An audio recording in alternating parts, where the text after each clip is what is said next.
How you guys doing today? It's Anthony Ganji. Welcome to another episode of Chair Talk. Guys, Nancy Grace put out an interview with SF Investigates. Also in here, you'll see, I believe it's a lawyer or two, and then also a PR representative, someone that does work for public relations, not specifically for David and his crew, but just involved in that field. So it's an effort to provide perspective. Now, I know Nancy Grace's interview style.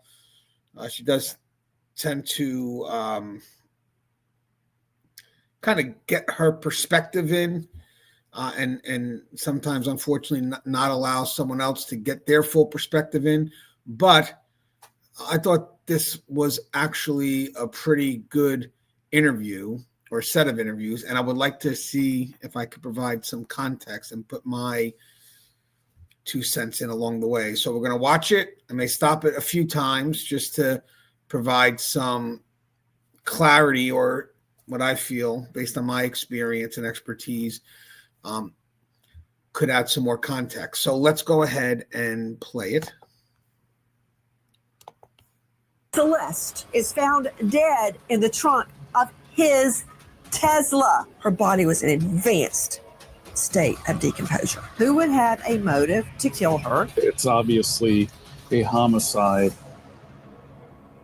A private investigator says that after amassing Ring doorbell cam and other cam from all around the neighborhood, he knows who and when D4vd, aka David Anthony Burke's Tesla, was moved. Do I care about the Tesla? No. Do I care who put the Tesla there or moved it? Yes, because I believe that person had knowledge that Celeste's body, a little girl, was decomposing in the trunk.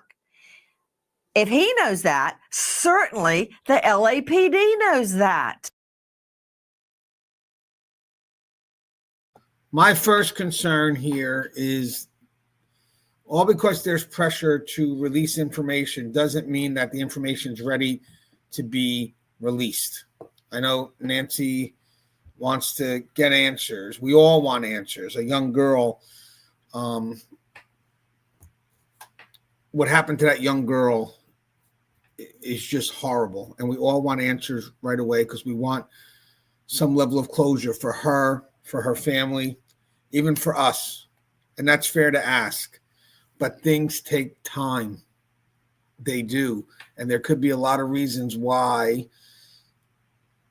they're quiet on their end. They are looking to ensure that all their T's are crossed, I's are dotted, because LAPD has to make sure if there's something that requires charges, which we believe there is, that they really make sure that they don't do anything that can mess with the integrity of the investigation, the due process. And for a high-profile case like this, it does add a little bit of extra concern because you have a lot of people that can spin it many different ways. I mean, to be honest with you, we know that there's a connection. We believe that there's a deeper connection than what would be just someone mentoring a young girl. But right now, a lot of the stuff has really been taken through the social media world, has been distorted, thrown around so many different ways that I'll guarantee you even the LAPD is confused, because if anything could have some level of probability, they may have to wind up looking into that. So sometimes maybe part of the confusion is because we've, and by just putting stuff on Reddit in an effort to help, could have added so many other leads that could have made it more complicated, finding out that probably 99% of those conspiracy theories are not accurate. But even if there is 1% that could be, you got to go after all of it, because you have to still determine, since it's out there, that this isn't accurate. So you don't just investigate what is, you investigate what isn't. And I think that adds a lot to the complexity here, because this went off like a wildfire. So I think it's not as simple or as cut and dry, or it's no longer as simple or cut and dry. Listen. Mladen Trivunovic, the owner of the home Burke was renting for $20,000 a month, has hired a private investigator, Steve Fisher, to try and find out what was happening in the home he owns. Fisher was hired shortly after a forced entry search warrant was served at the home. Nobody was home when police served a search warrant. The LAPD says Celeste had been deceased for weeks before being discovered in Burke's Tesla. Private investigator Steve Fisher says he has seen surveillance video from neighbor homes and knows exactly when the Tesla was last moved and who moved it to the location from where it was towed in very late July. And now, guys, just so you know, when I see those other pictures of Celeste, and then we go back to the video where it's D4vd or David Anthony Burke, where they're doing the live stream and she says the thing about R-ing children or raping children. I definitely see her now because there's some pictures in there that really do showcase the same features that is seen on the young woman in those videos. All right, just wanted to get that out there. The only way to amass that information, to gather it, is from the cams in the neighborhood. Listen. Surveillance cameras in the Hollywood Hills built a complete timeline showing when Burke's Tesla was parked on Bluebird Avenue, who parked it, and whether anything was placed in the vehicle after it was parked. There's also no evidence indicating Celeste's body was transferred into the Tesla after it was parked on the street.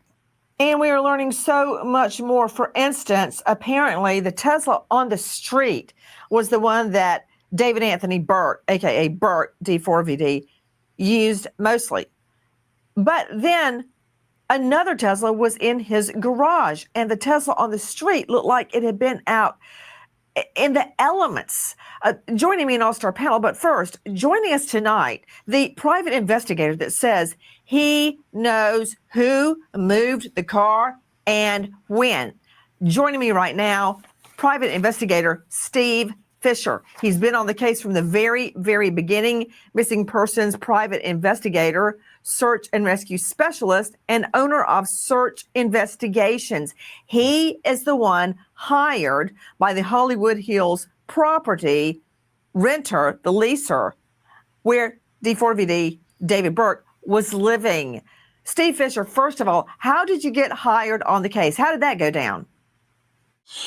So I was originally looking into the case because I had another missing persons case, and we thought that that might be the female. And then once she was identified, we knew it wasn't. But I had accumulated some information, and I had put out there publicly, and the owner got in touch with me, about that. So, guys, I did a video or short real quick when I found out that the owner had hired a private investigator, and I said, hey, that's probably a great idea. I would if I was in his shoes. And I kind of said it back then that I knew that it would probably have been him. And I think he's been involved in the case a bit. He's been involved in this case with the owner a bit longer than we may have realized, because when that was released by, I think it was TMZ when I first saw it, that the owner hired a private investigator. That came out, I think, probably weeks after, or I think sometime after he was originally hired. And in my short, I did mention that, hey, you know what? It's a good move by the owner because, you got to keep the business moving forward. I get it. You want to find out what happened. I get it. So we have to remember that SF works for the owner, which he clearly states. So it could present a bias. And as I grew into my perspective, because at first I said, well, this is the most objective you're probably going to get because he's not involved in someone pushing for innocence or someone pushing for guilt. He just wants to know what happened to his property. And at my very first video is, probably the most objective. So it makes sense. But then you also have to be concerned that a lot of the stuff also happened on his property, or could have happened on his property. So he wants to maybe also protect that interest. So with that said, even though we have SF Investigates doing what we would like to believe is an objective investigation, he is still working for the property owner.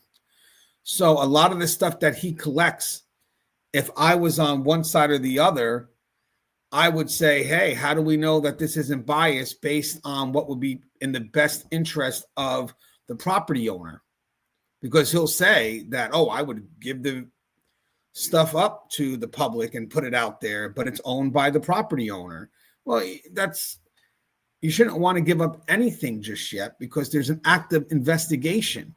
So I think my biggest concerns are that in an effort to want to get information, especially from this gentleman here, there could be concerns on the back end where if any of this information gets used, it could be questioned of the integrity of the information collected, not just whether it's authentic or not, but whether it was it presents a bias in how it was collected or how it is being interpreted.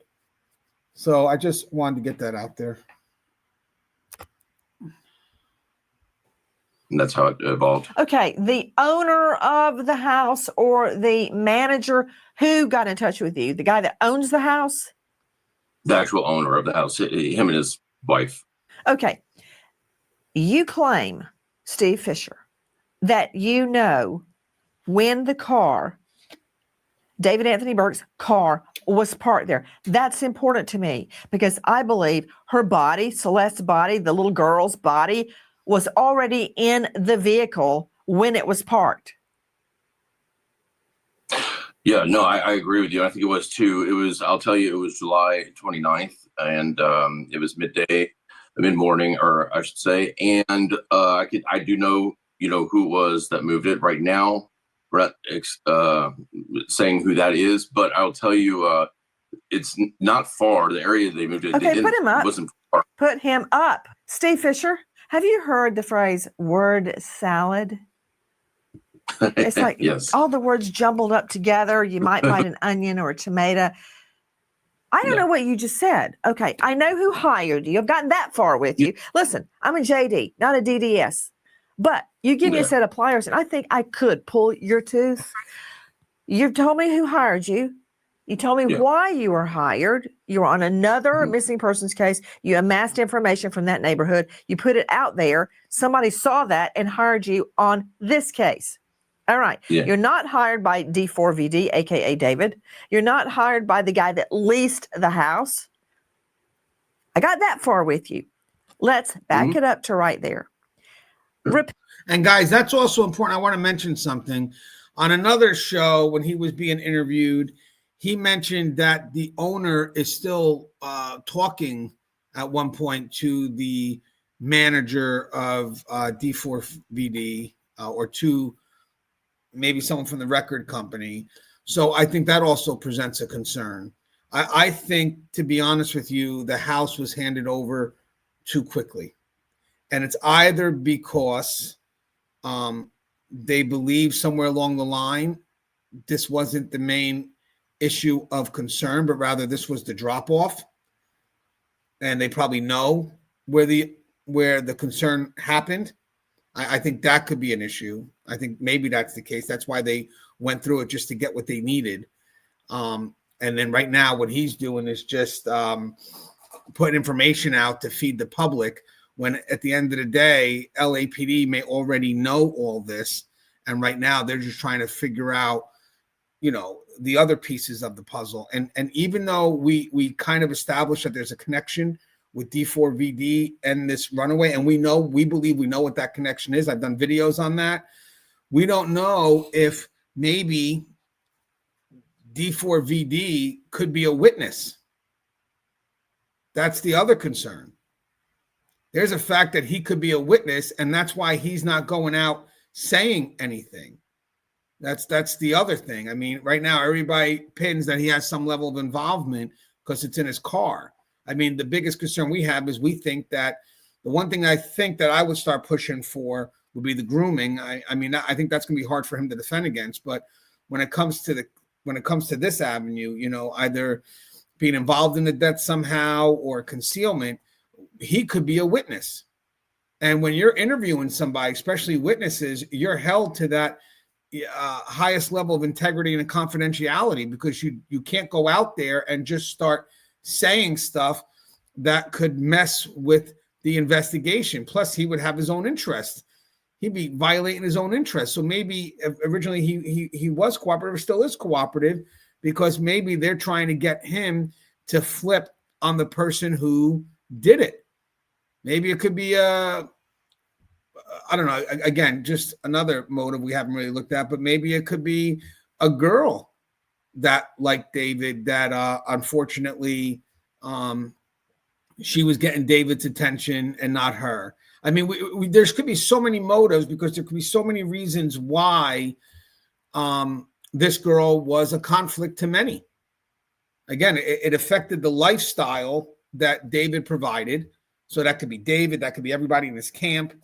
Or she could have been a love interest that could have affected another fan who had feelings for David. Or maybe, guys, it could even be someone who was attracted to David that was in his camp. Again, I'm not jumping the gun, but you could maybe have someone that maybe a gay lover. I mean, I'm not saying that's the case. I'm just putting out so many motives that have to be looked into. And then what makes it very confusing is that the social media also puts a lot of stuff out there that really, it's probable. That's the crazy thing. It's probable, because we've made these connections that have made it probable, when at the end of the day, it's really not enough there. But each one has to be looked into. Each avenue has to be addressed. Pete, you claim that you have amassed camera, video camera evidence from the neighborhood, and that having looked at that, you've pieced together a timeline, and when Burke's Tesla with a dead body in it, I think, was first parked in the neighborhood. When was it first parked in the neighborhood? It moved to that last spot on July 29th at about 11 something in the morning. And I'll tell you, it was in the same shape that we saw it in those tow photos, where it was completely dirty and trashed. I could tell that they had run the windshield wiper once just so they could see out of it, and they had rolled the window down to move it, even though they're moving about a block and a half. But it was in that condition still, so it had not been used in a long time. They had clearly been just moving it around different areas of the neighborhood. To Randy Kessler, veteran trial lawyer, joining us at the Atlanta jurisdiction, Emory Law professor. Before we get to him, one more thing. So we don't know if LAPD doesn't have all this. We don't know if they've been able to put a timeline or not. And granted, maybe we're not in a position to know. So we don't know if SF is the one that created all this and LAPD doesn't know, but yet, he can go on air and talk about it, because LAPD, even if they have it, they can't. So right now there's this moment of ambiguity that this gentleman could also be taken advantage of, putting out this stuff as if he's the main person that discovered it. Maybe he did. I don't know. But the point is, it's probably not ready to be released. LAPD, I have a feeling if they were concerned and they really needed the public's help, they would have reached out to the public. We see that with a lot of cases. We do. But then there's some times where the public gets a hold of it before the media is able to really the public gets a hold of it before LAPD is able to create some strong foundation.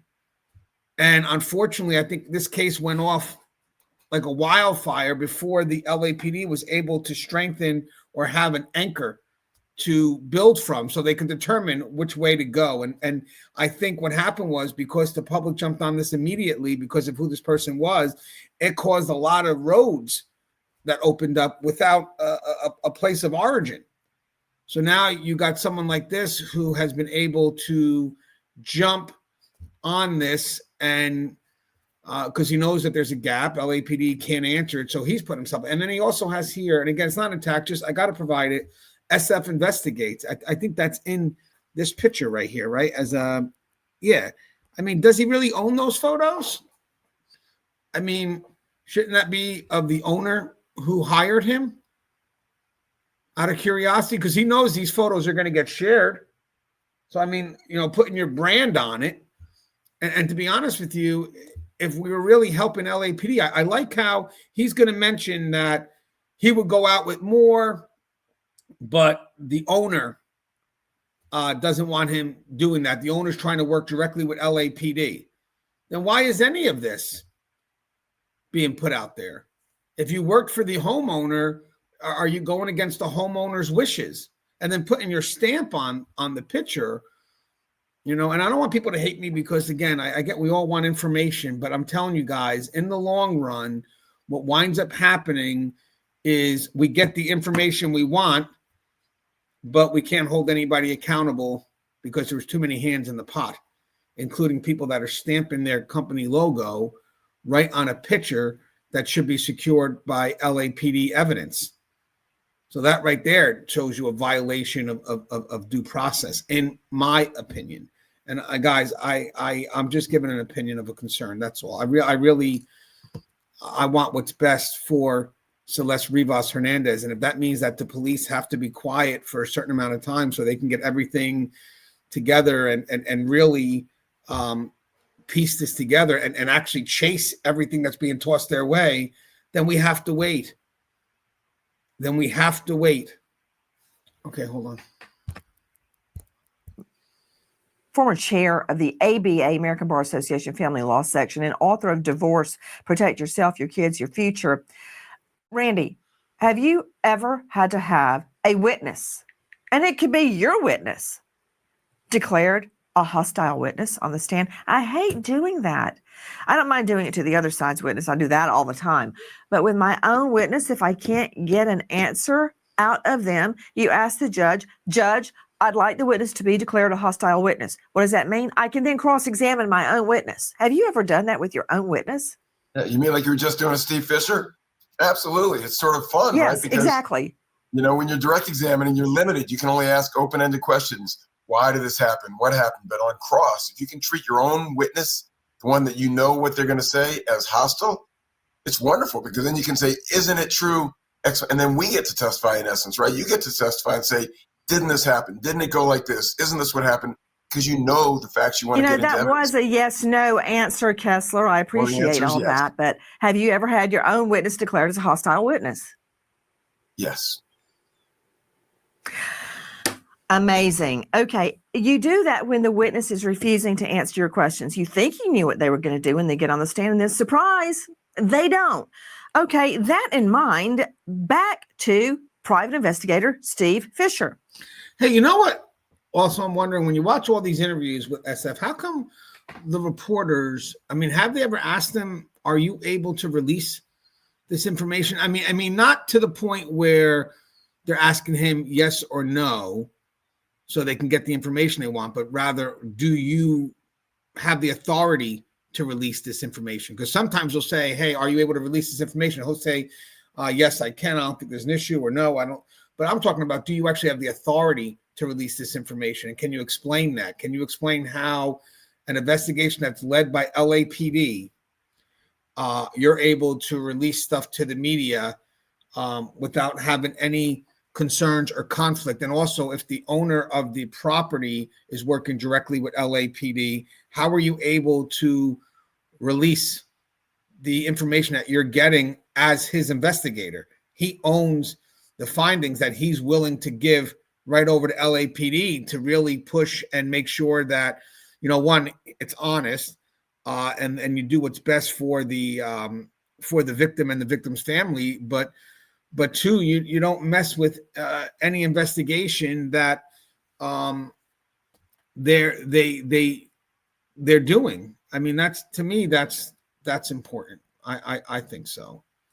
Because again, some of the stuff that we're leaking here turns into this wildfire that winds up causing LAPD to chase. And I'll guarantee you, if LAPD would ever come back on air and kind of give the updates, most likely we'll get an update from them once the findings are back from the autopsy, the toxicology, all that. They'll say, why this became complicated. because there were people on the media dropping unauthorized stuff that caused wildfire on Reddit and TikTok and all these other venues that, tips that came their way that they had to chase.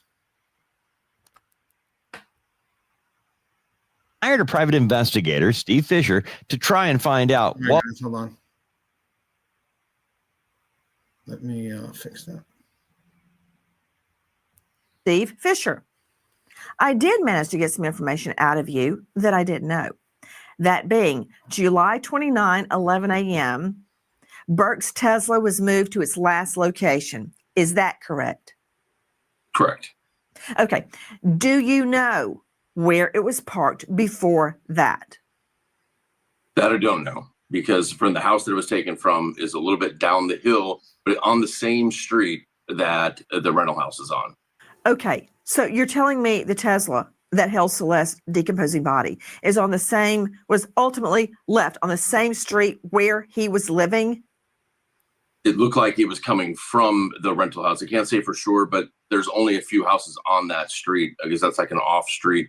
And it came down that road and was turning onto where you go up the Bluebird there, where it was left. Okay. Are you telling me, I'm having to interpret everything you're saying, Steve. You're talking private investigator talk.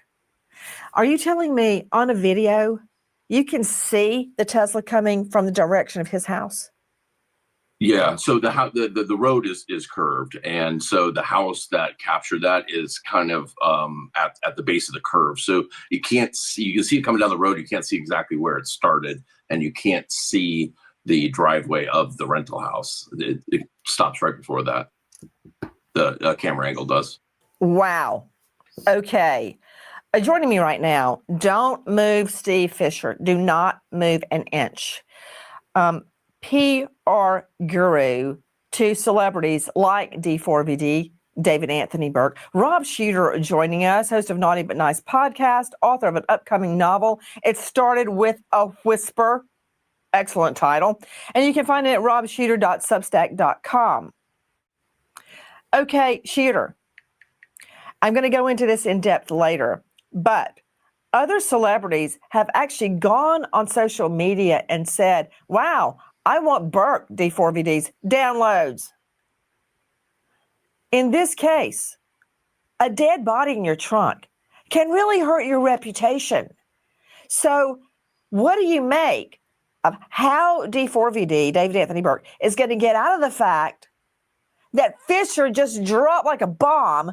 He's got video of the Tesla coming around the curve from the direction of Burke's house, his mansion, and it's got the body in it. He's watched the video. He never sees the body or anything else being put in or taken out of the car. Hence, the body was already in the car, and it's coming around from Burke's house. What are you going to do with that, Pete? So remember, they also kind of establish later on through the interview that, and this was good for me to learn, that the PR and let's say if David has a lawyer, which he does, Blair Burke, they're not always on the same page, which to me would be unique, because I would think that the lawyer would want to also protect the person's public image. Now, I'm sure the PR would want stuff pushed out real quick, especially every time something comes up. But the lawyer's like, no, stop. We need context. You can't just put stuff out there because we really don't know. And at this point, they're trying to create a narrative. That's what they're doing. And the PR wants to either protect the reputation, protect maybe the Interscope records, whatever it is. Their motive really is to protect the brand. The lawyer's motive is really to protect the individual. So if there's a conflict, the protection of the individual will supersede the protection of the brand. So I thought that was interesting, where, you do have the PR and the lawyer that may not always be on the same page. And this is just generally speaking, and he'll get to that. So I thought that's interesting. That's a good thing to know, because the PR is going to push for something to come out immediately. And that's where we may be coming in like, come on, Dave, why aren't you speaking? Why aren't you speaking? But then the lawyer's like, shush, because we don't have enough, and you can't run on every little thing that's put out there. I mean, to be honest with you, if something came out that was confirmed by LAPD, then if I was the lawyer, I would talk to David and say, okay, maybe we want to go ahead and prepare something against this. We can't go ahead and prepare and go against everything that's put out from someone like that's, you know, making all these appearances that's really not directly involved in this investigation. He's putting himself in it, but he's not the lead. And also everything that's coming from social media and the public and all this other stuff, we don't owe them at that point. What we do is we have to make sure that when something comes out that's confirmed by that investigative authority, so now you got something that's confirmed, that's what we'll spend our energy on. Because the problem is, if you're going to go ahead and talk about everything that comes your way, you're going to incriminate yourself. Now, as I said, I think there's stuff on him regards to that relationship. And yes, you have the connection to the vehicle. But at this point here, they're trying to really find out what happened to her. And I think they're just trying to the people here, the one that's going on the media, whatever it is, they're trying to control their own narratives for their own reasons. And we really have to wait for stuff to be confirmed. And then I think, as I said, if LAPD comes up with something that says this, now you're going to see the lawyer and maybe David start to say something, maybe, because now that's the narrative that matters. Out of all the stuff that we've been watching and do all this other stuff during these gaps, the only narrative that matters, to be honest with you, is when LAPD comes out and stamps confirmation on something. Now people will start to speak, but I think the best interest would be for that person to remain quiet until then. You're a guru. Yeah, Nancy, the Fluff it only up thing you can and put it do, on the front of Vogue. the only thing you can do in these situations, if you are innocent, is tell the truth. Lawyers hate that. Lawyers hate it when publicists get involved. But here, they're not just fighting for their legal future, but also their professional, their reputation. And so we would encourage them, if they were innocent, to tell their side of the story, to get that out now. So it's very, very tricky here. You have to sit with your client. You have to have a really serious conversation. And they have to basically tell you, are they innocent? Are they guilty? And if they are innocent, then he's got an amazing story to tell. Everything here looks really bad for him. However, if this is all some terrible, crazy misunderstanding, this is an amazing story. And so if he can tell that, then he'll be okay. But once again, he has to be innocent. Hey guys, just remember. So he kind of, I like this part because this is good. So you got the brand, as I mentioned, and then you got the legal thing. The legal thing will supersede anything else because the brand is more about the brand, the facade, protecting his career. But really, none of it matters unless this side is handled first. So even though you may bump heads, the legal side will win 100% of the time over the PR. And I will guarantee you, if the legal is not aware of anything that gets released to the PR or if the public relations does something that's not in agreement with what the legal team has decided, then I wouldn't doubt if the legal team starts pushing pressure on the PR, maybe a lawsuit their way, because their job is to protect their client. I had to hear your whole spiel before I jumped in.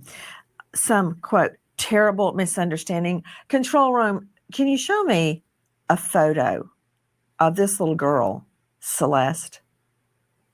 Okay. She's dead and dismembered and decomposing in his trunk. And you just call that a terrible misunderstanding? What I call the terrible misunderstanding is him being blamed for this. That's what is the terrible misunderstanding here, if indeed he is innocent. This young girl who is dead, who is decomposing in the back of a fancy Tesla, that is not a terrible misunderstanding. It is an absolute disgrace, and we've got to get to the bottom of it. But we haven't got there yet, Nancy. And so maybe, just maybe, there's a chance that he didn't do it. And if he didn't, he should tell us everything right now. You know, Rob Shooter, you can really hurt your crotch when you're riding the fence that way. Okay, just be careful of that. Katie. I'll be honest with you. I actually remember he has a perspective that he has to put in, and I thought that was fair. I mean, if you're going to put people on the show that are going to represent multiple sides, then we want to hear that side because it opens us up to another perspective. Doesn't mean we have to agree with it, but does that side exist? Yeah, even in a small percentage, that side could still exist. So I mean, let him ride the fence a bit, because at the end of the day, no one here really knows. So these are avenues we're putting out there. So I kind of, again, I'm not agreeing or backing up D4vd. I do have my own opinions as well, but you know, it's good to kind of have a more informed opinion by seeing all different angles. So I thought this part was actually pretty interesting. The beef between the publicist and the lawyer. I would think that they would have been on the same page, but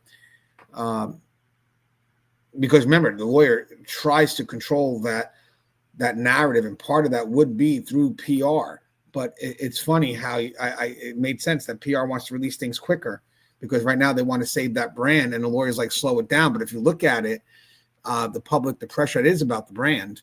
Technically, I know they want to find the answers. I get it, but you know, if I will guarantee you, PR would probably want to respond back to everything that starts to get wildfire to get ahead of it. But eventually you're creating so many different narratives where the legal team is like, you know what, we'll only respond to the stuff once it's confirmed, when it matters. So we don't have to now pull out from some muddy shit and just kind of stay true to one narrative. Forrester joining me right now, Assistive Exclusives Editor, U.S. Sun. Let's follow up on Shooter's terrible misunderstanding comment. A rapid fire, Katie. A, thank you for being with us tonight. And B, did D4vd David Anthony Burke ever report his Tesla missing? I found very interesting. And also not just the Tesla, but, you know, if he was in a relationship with Celeste and he hadn't heard from her in months, weeks, you know, obviously she was a teen runaway, but he never reported that either. I think it is very interesting, you know, if you were this close to this girl, whether she was a friend, whether she was a partner, you think that he would be shouting from the rooftops, you know, where is she? And also, yes, the car as well. You did hear me say lightning round, right? Lightning, right? Okay. Yes, no. Did he ever report his Tesla missing? Absolutely not. Okay. Did he ever report Celeste missing? Absolutely not. So, you know, back to you, Shooter. Certainly she. So guys, just being devil's advocate here, he could have let someone use the Tesla, so therefore he wouldn't have to report it missing. And maybe they did. I do believe they were involved, 100%. But there could have been a chance that they could have broke up or something. And, you know, maybe he could have thought, you know what, I'm trying to call her, she's not reaching out. But there is the other avenue that he knew, and he just went ahead and, well, she's a runaway. No one's going to miss her anyway. So I won't bother calling anybody that she was missing. But I think, to be honest with you, if, you know, his legal team was to jump on that, why didn't you report him? They're going to have so many excuses as to why they made no report. And that would deal with his direct involvement with her. And then also the Tesla. Well, I let many people use my Tesla. You know, I know it's an expensive car, but, you know, for me, it's just a car. And if anybody wants to use it, I let them use it. It's one of the perks. So, you know, I don't know who's using it all the time. So again, you know, I just think that's kind of, it's just an open door of just any answer he could choose from. And I think that's kind of why Nancy kind of said, hey, I just wanted you to answer yes or no. Because when you start going through all these other things, I mean, I would be able to find out many excuses as to why he didn't report anything. That's why you want to wait for the evidence to come until you can trap them. And then you could say, okay, I know you said all this, but this is what I got. Now ask the question. He's gone. and he doesn't report her missing or his Tesla missing. How do you, again, fluff that up and make it all glossy for the front of She has a what? In Touch, the Inquirer, what? How do you fix that? She has a history of running away. This is somebody who left many relationships, many lives, and so this is a troubled person. And that is not blaming the victim here, Nancy, at all. But this is somebody who has a history of making erratic decisions. That's how it is going to be presented. It's going to be presented like he was her mentor, that he was looking out for her. And one day he got up and she disappeared. And as upset as he was, I agree with him, by the way. So he's just sending you a perspective. And that's why we, on this channel, we've done a lot of videos on it. We're trying to protect her image. But again, their side could also attack her. And that's what they're, is.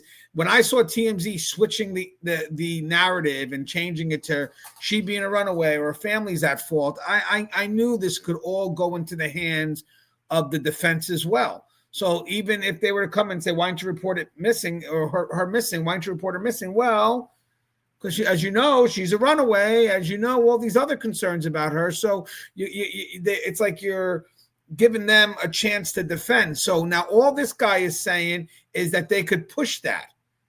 Whether he agrees with it or not, he's clearly saying, I'm not saying I agree. Of course, what happened to her should never be blamed, but they could push that. And then Nancy's going to attack him a bit, which I like the interview, but I just sometimes when they present that perspective, it makes sense because then you compare to argue against it. About that, he didn't think this was that unusual. It's a very tricky argument. I'm not saying it's going to work, but that's what they're going to do. That's how they're going to position it. And that is why all the stars hire Rob Sheeter as their PR guru. Okay, back to Steve Fisher. Oh, actually, Fisher, we didn't argue it. I didn't forget about you. Steve Fisher is a very high-profile private investigator who is investigating another missing persons case and somehow landed in the middle of the Celeste investigation. So far, I've gotten out of you tonight that the Tesla, ultimately with Celeste's body in it, was moved to the last location, July 29, 11 a.m. in a trash condition, like it had been out in the elements, driving through the desert or mud bugging, right? Yeah, it is in horrible condition. Same condition that you see it in the photos. You also told me that you saw video of the car coming around the curve from the direction of Burke's mansion and parking. Mm-hmm. Is that correct? That's correct. What day did you see that? It was on July 29th. Steve Fisher, did you see any camera video of any nature that showed the Tesla parked in that area prior to July 29? Guys, I like how they focus on the air freshener. And I mean, granted, maybe the body was there at that time, but anybody can have an excuse as to why they rolled down the window and they have an air freshener in the car. I know that's something that's a hot topic right now. But again, when all this stuff makes it to the back end in court, you put all this stuff out there and they'll destroy you. That's why LAPD has to find something more definitive than what's being provided here. Oh, and I remember there's another interview with SF that I clearly saw the guy roll down the window. So yeah, you got a visual, but he was more talking about he had to air it out, and I saw the air freshener. Okay, I mean, you're putting a lot of stuff out there, but a lot of arguments as to why that could be in place outside of just the fact that there's a body in the car. And that's the one thing they don't know. They don't know when the body was put in the car, and that is a concern because we can only assume at this point that the body's in the car. So, I mean, they say maybe the car didn't move, so they must have, I don't know if they're watching the whole video, and they got all the video of every second up until the body was impounded. But do you also have all the footage from Hollywood Tow? Because I could argue that too. How do you know the body wasn't put in once it got into the tow yard? I mean, am I wrong? I mean, we got to see all that footage. I mean, again, I'm probably way off, but it's just arguments that can happen that you want to be aware of. At one point, you're going to lose sight of that vehicle. You know, so if you can't determine when that body was put in, but you can only determine when the body came out, well, okay, so when do we lose track of this body? Well, when it got picked up at this moment. And I mean, to be honest with you, I know they probably couldn't check the vehicle there. It'd be good maybe next time if they check for ownership or all this other stuff before they tow, and maybe reach out to people so we can keep things in place, because technically the problem is now we've made 2 crime scenes, one where the car was and then one where the car got sent to. So anywhere along the line of that car being moved, they have to notify. They have to talk to the tow truck. They have to talk to people that own the company. Was the car fully secured? Could someone have come in at night? Can we pull your camera footage? Because they have to ensure that, you know, during that from point A to point B, especially if I can't tell that when the body was put in, that the body couldn't have been put in during that time frame when it was being towed. Again, just food for thought. If I was arguing, we probably know that's not the case, but a good defense lawyer would go ahead and jump on that. All right, let's play it. I have seen the images that I obtained from the Department of Transportation on the day it was ticketed and towed, which was September 5th. And then I have seen a video that shows it in May of 2025, very clean, but actually parked on that Bluebird Street, that one where it was ultimately towed from, but it was clean at that time. Could you give me those dates again, please? The dates that you observed the car parked on that street. Go ahead. First time I've seen it parked was May of 2025. There's a video of it parked on Bluebird, which is the same street that it was ultimately towed from. And then the other imagery I have is from the Department of Transportation, which are those images you're showing now that I obtained when they towed it, just to document the towing. And then I do have one from earlier in January where the car is parked in front of the rental house. It shows that it's very clean, but does have that rear damage already, the large dent in the back of the car. Okay, got it. So you're saying May 2025 is the earliest you can place the car on the street in that neighborhood. But to you, Katie Forrester, when did Celeste drop off the map? When was the last time she was actually seen by someone? So it's actually quite hard to tell, but she went missing a year prior. And then as far as I know, because I spoke to family, she did come back 2 or 3 times, but we think that she was missing from her family home for at least 6 months before she was found dead. So yeah, quite a long. And guys, I actually did a video on this because I did a video on the timeline of family not talking to Celeste for a year and change. That's something that TMZ said. And then they said there was that party in 2024 of September where she had an interaction at her family's event or argument with a neighbor. And they're like, oh, the family must have lied about the timeline. Who confirmed the timeline? So now you can hear there's a shift there because that timeline was never confirmed by the family. The timeline was set by TMZ. So that whole year and change, whatever that you thought there was no communication with the family, and then they popped the video up and the family must have lied about the timeline. No, the timeline never even came from official sources. So she actually is pretty legit with that. I like her answer on this. I'm actually going to rewind it just for a second so you guys can hear that. Actually seen by someone. So it's actually quite hard to tell, but she went missing a year prior. And then as far as I know, because I spoke to family, she did come back 2 or 3 times, but we think that she was missing from her family home for at least 6 months before she was found dead. So yeah, quite a long time. Dave Mack, we have shown over and so you see how, real quick, guys, that's very important. And I don't know why they're not dropping that on the media, is that it wasn't a year and change. She's trying to say it was only 6 months. That's a big difference, guys. That's worthy of something. But where is that on the news? I covered that in a separate video, guys, by the way, about who created the timeline. Over the photo of Celeste, this little teen girl, age 13, at a concert in the friend and family area. If we could pull up that video, please.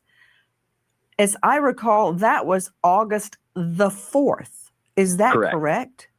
Yes, ma'am. Dead on. That was in August in Maryland. This from @D4vd on TikTok. How could somebody put a then 13-year-old little girl in a trunk and leave the car there for weeks on end? Celeste's body was found in a black tube top and ripped jeans. You could smell the trunk as you approached the Tesla. Her body found in a black tube top and ripped jeans, the same outfit she has on August the 4th at the D4vd David Burke concert.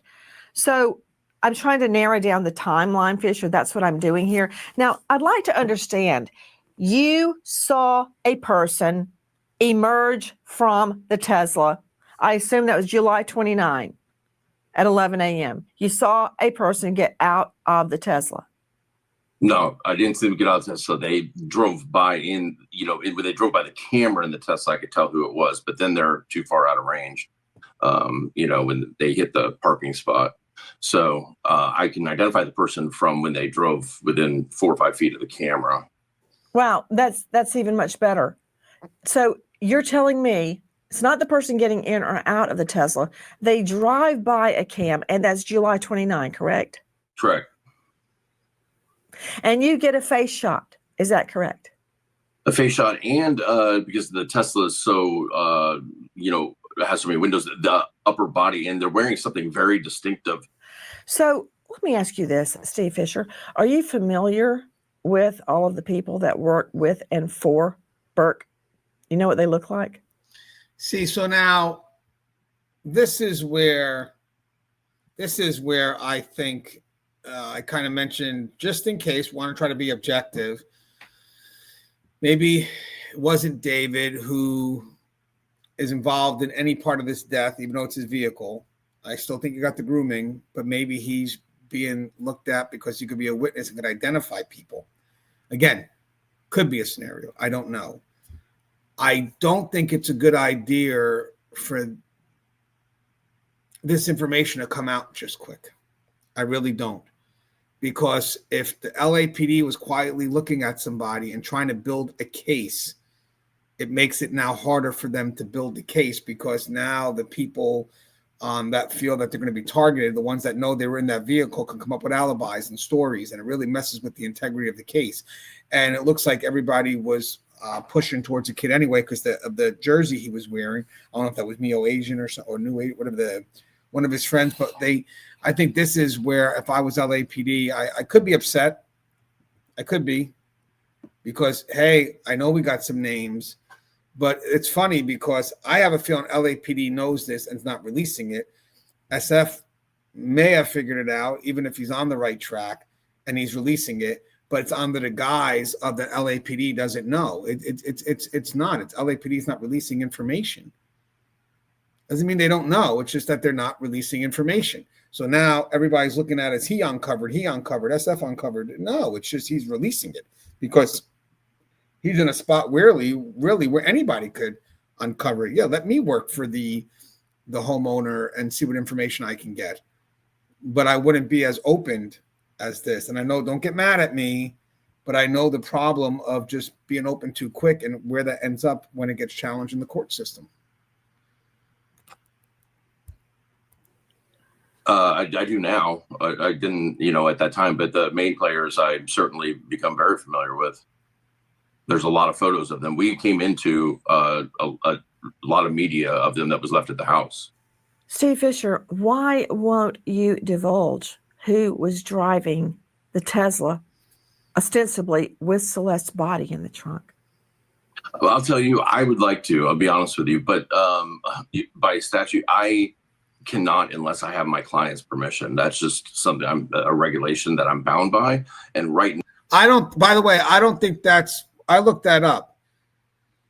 The owner of the house, the one that he's working for, who's working perfectly with the police. The LAPD is still the lead. So there's still some connection between LAPD and the owner of the house. So that information really would be still under LAPD because it's the integrity of an investigation. So I don't think it's the owner that's stopping him. I think it's LAPD that would tell the owner, hey, if by chance you find something, let us know. Even though I still think the house should have been on hold. If he's still finding all these things, then the house deserves another revisit. But now we got to be concerned about why'd you go so quick the first time? And that's probably because this may not be the main target. The house in LA may not be the main target. They may have known what happened prior. As he says, it looks like the body could have already been there when it came up at that location on July 29th. So that means that maybe the police already know, or the investigative authority already knows where the body was placed, where that car was prior, so everybody's chasing here, but maybe it really wasn't that big of a deal to get the stuff at this house because they already have what they need. And I think that is going to come up. I think that is important. And that's why they were able to let this house go. So everything here is really to build a connection to David and Celeste, or the connection to the death, when technically this is just where the car was parked. So I think one thing that the police are holding, and I think they probably do know, is where that car was beforehand. And that, to me, is the biggest thing. And that, to me, is what he doesn't have access to. So, of course, he wants to say, well, this is who wrote it or who drove it. But I think even if he's hired out by the owner would be like, hey, I'm working with LAPD. Stop dropping the information, please. And then he's got SF Investigates on some of those photos, which like he owns them. It's funny how you're able to own some of the stuff and you're able to give some of the stuff out, but not this specifically. No, if you're the owner of the house was working with LAPD, which it says he is, then whatever you find will go to me and only me, and then back to LAPD. So this way I can kind of ensure we maintain some level of integrity or due process, even though we're still some level of violation. But I have a feeling that everybody's focused here, but the police know. And I think that's where maybe Davis was cooperating. It doesn't, D4vd, maybe he was cooperating, not so much as protecting himself, but maybe he also is helping them figure out what happened to Celeste. Could be. Again, anything could be. There's so much, but I just try to keep things objective. And then when we find out, we can say, okay, now this is the road we're at. Now we'll continue from this side. Now they want to give LAPD a little bit more time. If it was up to me, I would put it out there, because it's been 7 weeks, and I don't understand why at least the concealment charge can't be dropped by this time, and you can always stack charges on top of that. So I don't agree with it. I would put it out if it was up to me. You mentioned you got a clear picture of the driver's face. Was the window rolled down? It was rolled down, and they were only going a block and a half. It was 77 degrees, and the car, if it was parked in front of the rental house, it was in the shade. So I don't understand why they'd have the window down like that. And obviously, to Dr. Kendall Crowns joining us, Chief Medical Examiner, Tarrant County, the host of a new podcast, Mayhem in the Morgue. He is an esteemed lecturer at the Burnett School of Medicine at TCU. Dr. Kendall Crowns, by that point, with a decomposing body in the car, in the trunk, the front, the Tesla has the trunk in the front. I think I know why they roll down the window, Dr. Crowns. Yeah, so there's going to be marked decomposition. The body's in the trunk or the frunk or whatever you call the thing from sometime in July to all the way in December. So there's going to be green discoloration, bloating of the body, purging of fluids or fluids coming out of the mouth and other orifices. It's going to be attracting insects. I'm sure the frunk isn't completely sealed, and that's going to create even more decomposition. So there's going to be a lot of odors emitting from that vehicle. I find it very difficult to believe, Randy Kessler, veteran defense attorney, that whoever was driving that Tesla that Fisher won't divulge could not smell the overwhelming odor of decomposition. And yet they just left the car there. I agree, but they could also say, you know, it's California, it's beautiful, I want to put the windows down. There are alternate explanations, which defense lawyers will, of course, use. Here you're seeing a demonstration. And guys, by the way, what that lawyer said, that's spot on, because that's what they will try to say. So I thought that was spot on. That's why you have to always be prepared. By Scott Eicher, he did for us with his daughter, who is about the same height and weight of Celeste. Yet, the person who dropped the car off, Steve Fisher, clearly able to smell the decomposition of little Celeste in the trunk, just left the car there. But yet, you won't divulge who it was.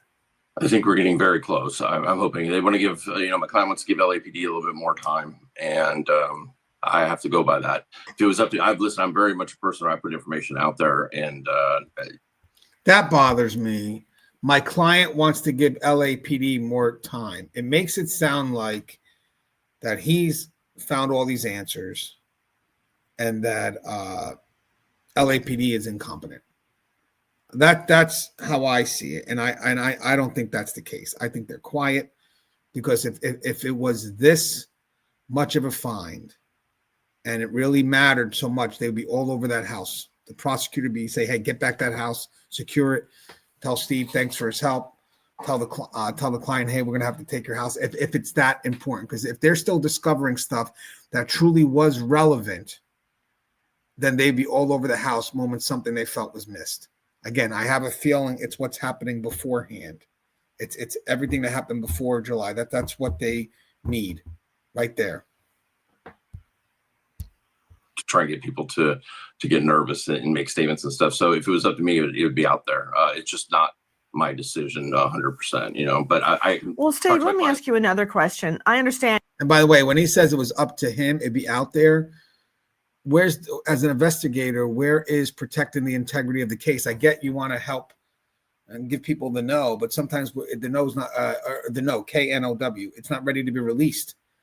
And then it causes more people to chase around for things. So as an investigator, you wait till you know the facts, and then you wait till you understand the context, so those facts can be easily applied.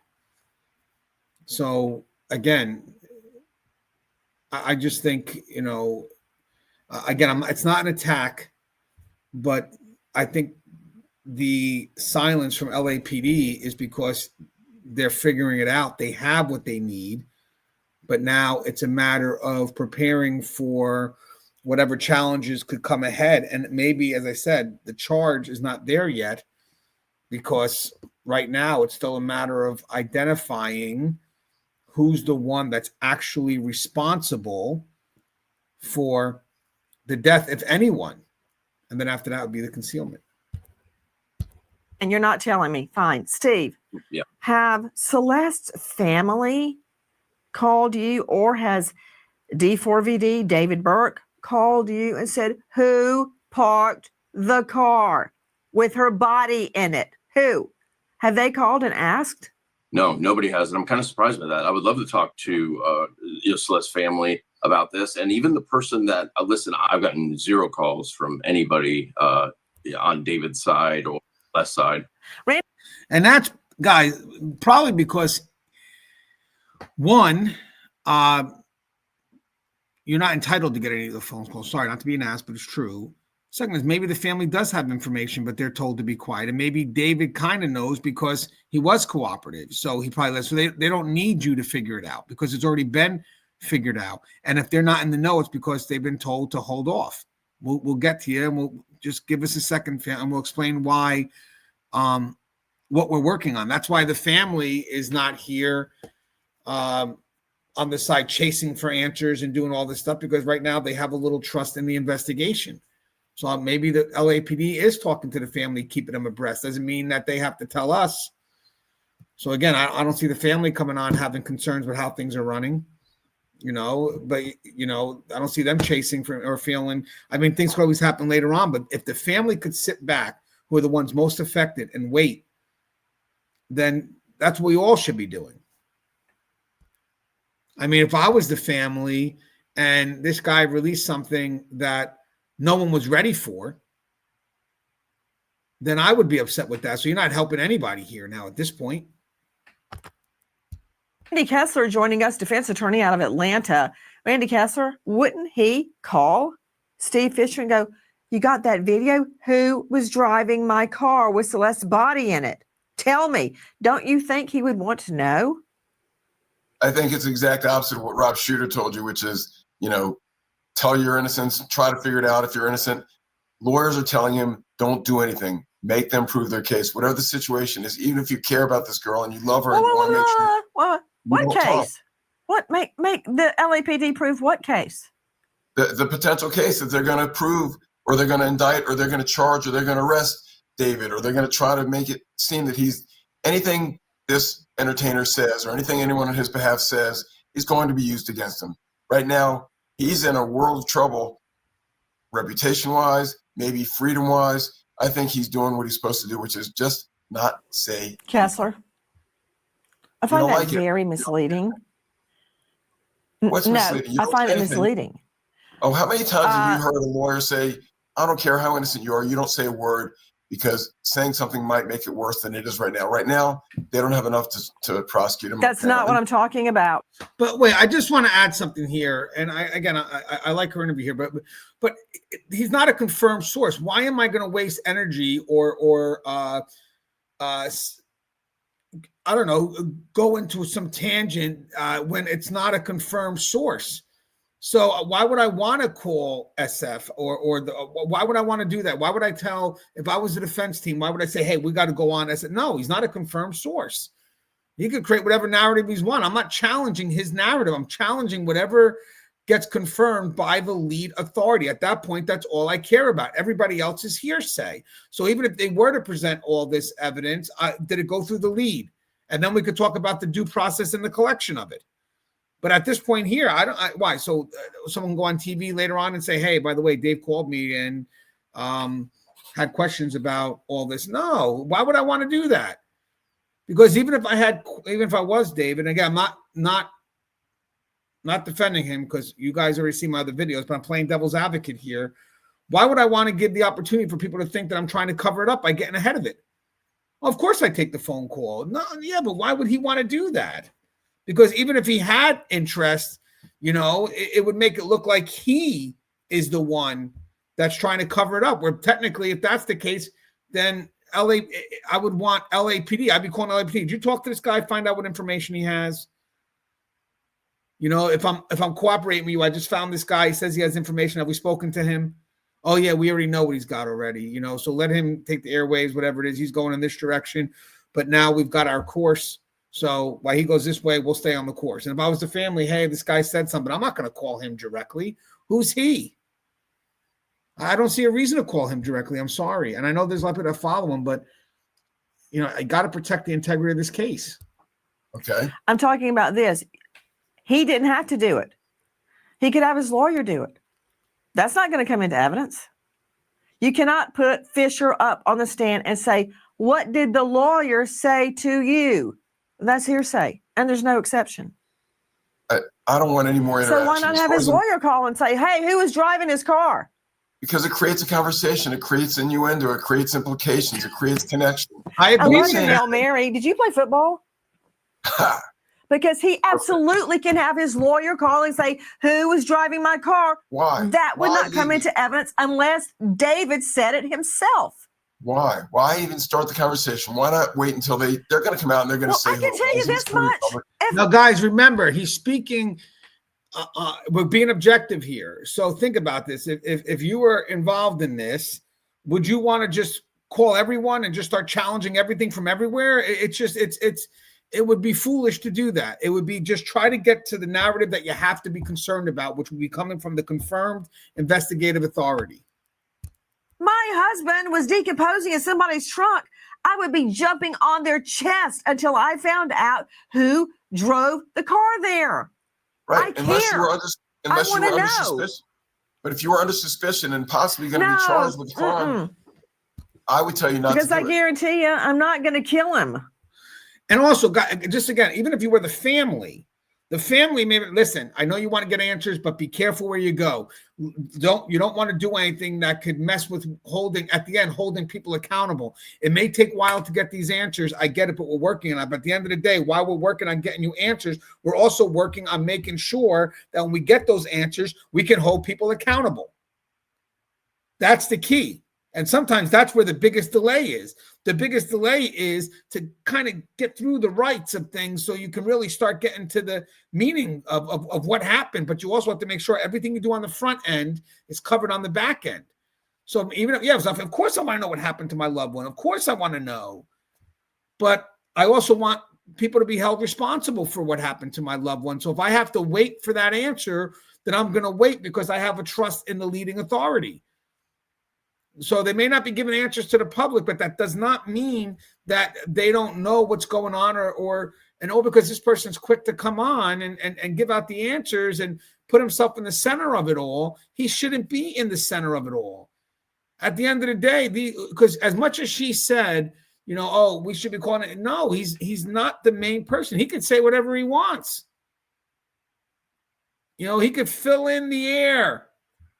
But at the end of the day, until it comes from the confirmed lead authority, what do you really have? So if I was David, if I was the family, I would not be calling him because like this lawyer said, it's going to lead to speculation. Well, nobody's going to tell Nancy Grace not to talk.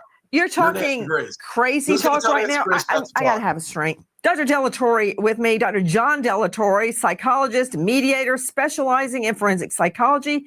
Dr. Delatorre, did you just hear everything that Rob Shooter and Randy Kessler said? All the big misunderstanding, the little problem of the dead girl decomposing and dismembered, I'd like to add, in a bag, a trash bag, in a trunk. Shooter called that a little misunderstanding that Burke should explain away since he's obviously innocent. And you heard Kessler say, why should he call and inquire about who may have done this? Yeah, I think those are the perspectives of professionals who are trained to act in a certain arena based on the court of public opinion or the court of law. But no one is talking about Celeste. She was 13 years old. I don't like this idea that she's declared a teen runaway. There's clearly something going on with her. She's 13 years old when all of this stuff is happening. She could have been convinced that all of this was her decisions, but no one is talking about what was going on in that house. Why was she there? Why weren't any of David's friends? They just kind of make it sound like the only way the resolution will come is through SF. That's my concern. Where, how do we know they're not working with the police directly? We don't know. That's the concern. Now, granted, again, I still have my theories, but I want to present something and just keep the thing objective. And saying, hey, this girl's way too young. We need to put her back with her parents. And now she was left to rot, literally rot.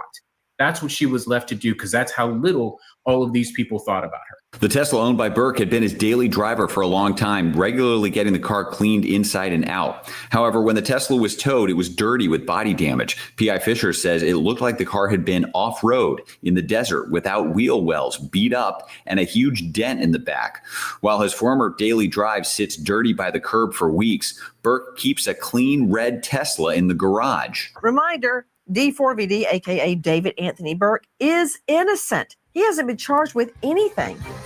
Now, guys, if you notice, he's got his SF Investigates on the pictures. And also, he's been the center because he's the only one given information. So the media is all over him because he's the only one that positioned himself in the know to get information. Where technically the media should be waiting too. The person taking the lead is the LAPD, unless it was handed over to SF. So he put himself in the hub. You notice that no one's talking about it. So now I'm working with the owner, and this gives me a chance to just be the center of this investigation. And again, I will guarantee you when this finally gets released, I'm sure LAPD will have a talking with him too, saying, hey, this is what the concerns were every time he went on air and became the center person for this investigation. And then it will turn in how police were trying to be corrupt and trying to hide information when that's probably not the case. It's just you're releasing the information too soon. There is was a dead body in there 150 feet away from his house. This is a car containing his girlfriend's allegedly dead, dismembered body. Bloody remains are found in a vehicle registered to you. Yet you continue on this world tour like nothing was found in your car. And speaking of the world tour that David Anthony Burke, aka D4vd David, embarked upon, to Steve Fisher, the private investigator who has amassed home security surveillance, ring camera, you name it, and has identified the last time the Tesla was moved with Celeste's body in it, we believe, was July 29 around 11 a.m. He also clearly saw the face of the driver, which he is not divulging. Let me ask you about the timeline, Steve Fisher. How long was the Tesla parked on the street for the last time before Burke left for his tour? From the time it was moved to that last spot, which is on Bluebird. So on July 29th, when I saw it, that was like 11 in the morning. Later that evening, they begin the tour, and they actually leave that evening for San Francisco for the first show. So apparently, Steve Fisher, in that neighborhood, when you leave, it's a pretty nice neighborhood. The mansions are worth millions of dollars. When you leave a filthy, disgusting car, or any car parked on the street in front of one of those houses, that homeowner gets very irritated to have a nasty car or a junk car sitting in front of their lot, right? Their multi-million-dollar mansion. So you can't leave a car abandoned for very long or it's going to get towed. Would you agree with that? Yeah, and I talked to the person who actually called it in, and that's exactly why. It's not so much how long it was left there, it's the condition it was left in, and they felt it was abandoned because of the body damage and it was accumulating dirt. If the car had been clean, it probably would not have been called in, but they felt that it was abandoned, and that's when they called Department of Transportation. So my only thing here is, if he's working for the owner, how much of the stuff that he's doing is outside of what the owner needs to know and then does become a conflict? Okay, we know the car and all this other stuff, but does that really pertain to the property itself? Are we really doing a little bit more than we should? We're getting answers for the public. I get it. But at one point, when does a private investigator start crossing into something that could truly affect the respectful leading authority on the investigation? There it is again. SF investigates right on that picture. So what do you make of that, Randy Kessler, that the very night that Burke is leaving on a world tour, they just have to move that car one last time to just put off for maybe a day, 2 days, 3 days before it gets reported in front of somebody's yard and gets towed? Just one last time before he leaves on tour. I think that is a little bit of circumstantial evidence, and you are not going to get a conviction based on that, but it helps the prosecution a little tiny bit. Okay, so you may agree that it is circumstantial evidence that the state could use. That's what I took from the takeaway from what you just said. Circumstantial evidence, yes. Okay, everything is not circumstantial evidence, but I got what I wanted. I want to move forward with that thought. The fact of the coincidence that he leaves for tour that night and the car is moved one last time, pushing forward the eventual towing. Straight back out to special guest joining us, Katie Forrester, with exclusives, editor at the U.S. Sun. Jump in, Katie. Well, I think it's interesting that you can't drag a body down the street. So, I mean, we are waiting for the cause of death, and that's going to be the main thing, I think, that's going to switch this investigation. Was she strangled? Was it accidental? You know, I think things are going to really shift when that comes out. Steve Fisher, I find it very difficult to believe that in a home with this, a home that costs this much and has outdoor cameras, that there were not interior cameras like nanny cams. Did you see any? The house has a really sophisticated security system, including cameras inside, but the owner left it up to the person who leased the house of what they enable or not. And I know that LAPD has taken the cameras and the DVR system, but on the smoke detectors in the house, they were covered. So I don't know if they had also covered the cameras, and LAPD is not informing us what may or may not be on the cameras or if they were even enabled. You know, another issue that has.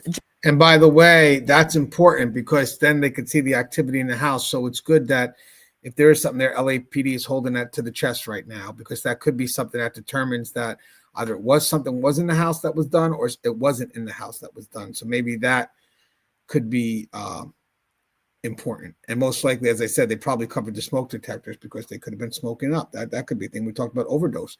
I mean, we brought that up soon after this happened. Just happened. Straight back out to Rob Shooter, PR guru. Upcoming novel, It Started With a Whisper on Amazon. Host of Naughty But Nice podcast. And you can find him at robshooter.substack.com. Shooter, in the last days, D4vd, David, a.k.a. David Anthony Burke, has had all of the bloody shirt merchandise pulled. You can't get it anymore. You remember when Kanye, I'm afraid to say his name, it may conjure him up, had shirts with swastikas on them? Remember that? PR nightmare. I do remember it. Mm-hmm. And now this. What took them so, who is helping this guy, for Pete's sake? What took them so long to pull the bloody shirts? Now there's a rumor online, not true, that he had mixed Celeste's blood in the paint to make those shirts. That's ghoulish. So the only thing is we know the rumor is not true, but we still say it, and then says that's ghoulish. So again, people could run with that too. But again, a rumor, not confirmed. Not true. Go ahead. Yeah, it's awful. This should have been removed immediately. But we have to remember here, he is not a superstar. This is somebody who's pretty early on in their career. They probably don't have the very best people around them yet. I've worked with a lot of celebrities, and when they start out in their careers, they don't have the people, the top-notch people on their teams yet, primarily because they can't afford them, they don't have access to them. So his career was still in the beginning phases here. So whoever's advising him probably isn't that experienced, but this should have been removed immediately. It wasn't. Eventually they fixed that. I think ultimately they did the right thing, but it took them way too long. Reminder, D4vd, a.k.a. David Anthony Burke, is innocent. He hasn't been charged with anything. This little girl, just 13 years old when she goes missing, she had been living with this grown man. She's been gone over a year with him, and now she's dead. With us, an all-star panel, and now we are learning that there were farm implements found in Burke's mansion that were left there, were not seized by police, things that you would normally expect to find in someone's home. What are they? We don't know yet. Joining me, as I said, an all-star. We also don't know where they were found in the home. That's another thing. Were they found in a garage, a basement? Was it already in the home? So there's a lot there we don't know, but definitely something worth exploring. Definitely something that I know they took pictures of, maybe should have been collected, but unless they know what already happened and they're just crossing their T's and dotting their I's. So as I said, maybe off the top of my head, we think, oh, everything happened here, they should have collected it, unless by the time they already went to the house, they already knew what happened when they did the warrant in mid-September. They could have already had the answers. Remember, he was cooperative. To what extent was he cooperative? Did he lead them to where they need to be? So they had the answers right off the bat. Panel, Dr. Kendall Crowns, we also understand, is this right, Katie Forrester, that the drains were searched in the home? That's the bathtub drains, the sink drains, for blood evidence? Yes, and there were photographs of them leaving the house with a computer, with other bits of evidence, but I think it was only on one day. It seemed very swift, so I don't know whether they managed to get a lot. You know, Dr. Kendall Crowns, I would have thought that that type of investigation would take a lot longer when you are breaking down the sinks and the drains. Unless they already have the answer and they're just going through, they're teasing on. Drains in bathtubs, bathroom sinks, kitchen sinks, utility sinks, laundry room sinks, that would take a while. We know, we were told anyway, that the drains were searched. How does that happen, Dr. Crowns?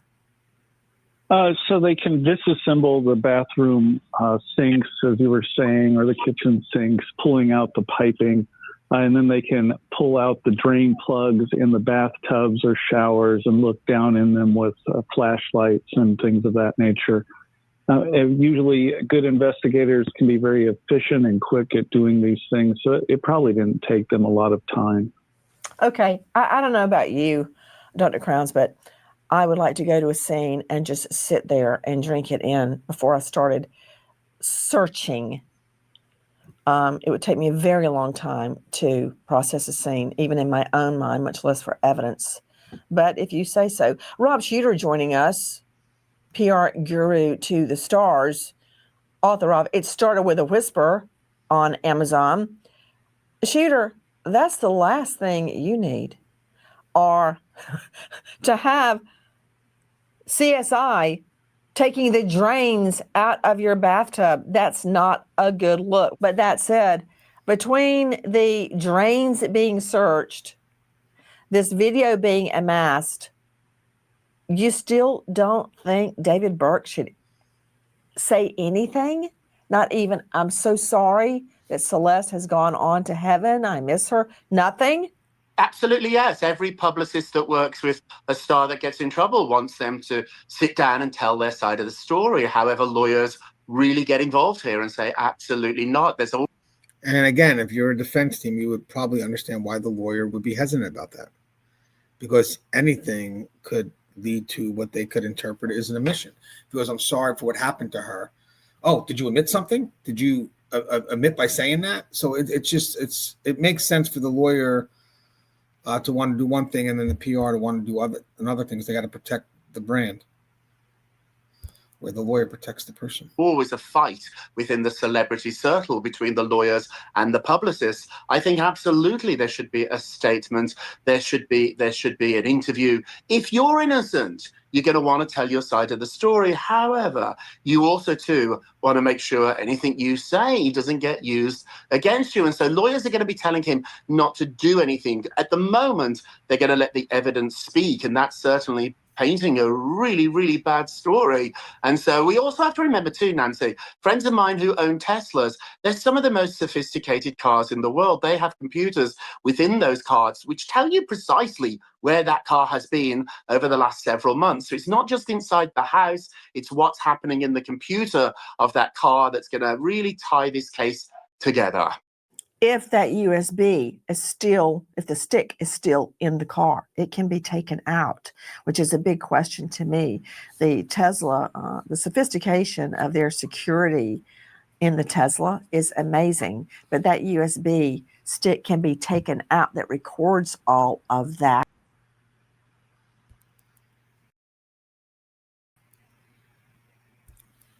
All right, guys. I think we kind of covered a lot. I would love to get your perspective, love to get your thoughts. Please put them in the comments, and please stay safe, and I'll be posting up more content soon. As always, guys. They may do an abrupt ending, but it's going to kind of just start, kind of go over the same thing again. So as always, guys, stay safe.